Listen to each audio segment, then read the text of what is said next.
Hey everybody, it's Allison here, Common Ground Gardens. Wanted to talk today about some of the things that I do in order to make gardening possible for me.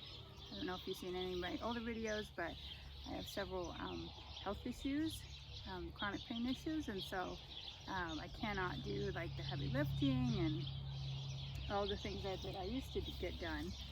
And for all the steps we've taken to make gardening possible for me, I feel like this year everything has just come together and it's been so easy. Sorry about the noise, I live in the middle of the city. But so let's talk about a couple things that I do.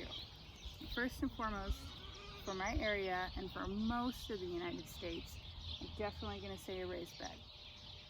It keeps the soil contained, it helps with weeds, and it makes the soil warmer so you can plant earlier. Now these guys are all in-ground beds that I have because I didn't start off feeling this bad all the time. If I had a real problem, like I had to start over, or if I was in a wheelchair or anything like that, get yourself a much deeper raised bed. This is Gardener's Supply, sorry. I want to say Gardener's World, my favorite show. It's a nice deep bed, or even if you need it to be wheelchair accessible, you could get something like that. That is going to be this high. It'll be so easy. Also notice in our local area, there's a lot of people that make them. You could just buy one, you know, if it's a good deal. So definitely raised beds. You can control the quality of the soil, you can control the moisture, and it's much more accessible. Now, the second thing I totally recommend is an irrigation system or soaker hoses. So we have soaker hoses all throughout the beds. And if you put them on a timer, then you don't even have to think about it. You can just go on with your life. I'm gonna show you the third thing I recommend.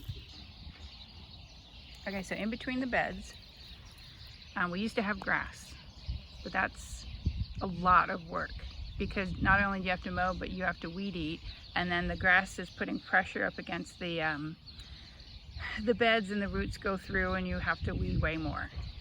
So I kid you not, this bed I haven't done anything with this year. There just aren't weeds this year, and one of the reasons is because between the beds we have bark, but underneath here, this is heavy duty landscaper fabric. It is not weed fabric. It's a piece of plastic. And then we just come through and we top off the wood chips, but it's completely killed the grass and the weeds.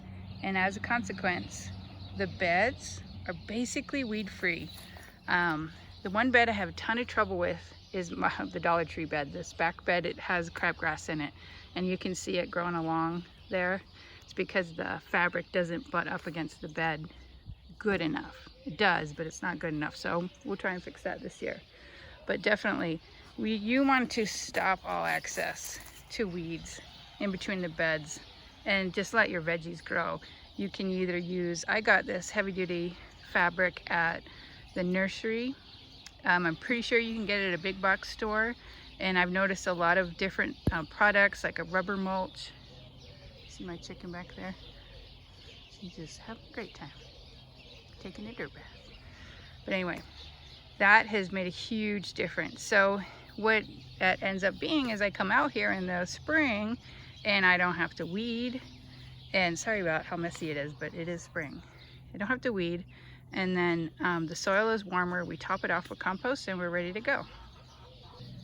So the next thing I recommend, this is a little tricky, but this is not pure plastic like I just showed you. This is a heavy duty weed control cloth. And so you put down the soaker hoses first, and then you cover it, and then you cut holes where the plants are gonna go. And then you don't have to weed all year. I mean, it's just fantastic, and it also keeps the soil a little bit warmer. So for me, I can plant a little bit sooner, like the tomatoes and the squashes and stuff. It's pretty great. To me, it was a little pricey. That's fine because of it just cut out weeding. No, you know, I used to not mind it so much, but now I don't want to do it anymore. So what I used to do before we got these is I would save my grocery paper bags and I would save all my newspapers, and I would put that down instead of this. And that works pretty good. It just suppresses the weeds and it keeps the soil evenly moist and makes your veggies very happy. But remember, the soaker hoses are underneath this. And then I put the cloth down and then I'll plant in the holes. So the last thing I recommend, especially if you're not able to get a higher beds, is grow up. You put trellises everywhere. So all the tomatoes go on trellises, the beans are, cucumbers are, squash can go on a trellis, and then you don't have to bend over to pick. So this year I'm making an arch, which is going to be adorable, and then I'm going to put the green beans on each side. So grow up as much as you can. We just buy these metal stakes and then one roll of this wider fencing, and you know, that's enough for the whole garden. So definitely grow up. So I hope this makes sense to you guys. I want to help as many people get out there and in the garden as you can, and I know when you don't feel good, gardening just is out most of the time. But either if you can have a yard and you can do the raised beds like we do, or even pots, you know, you can get self-watering pots that are big ones enough for veggies. You know, every little bit gets you outside, it cheers you up, and what's better than fresh vegetables? So I hope you enjoyed this. Remember, happy gardening to everybody. Welcome to all the new subscribers. And remember, life's a garden. Dig it.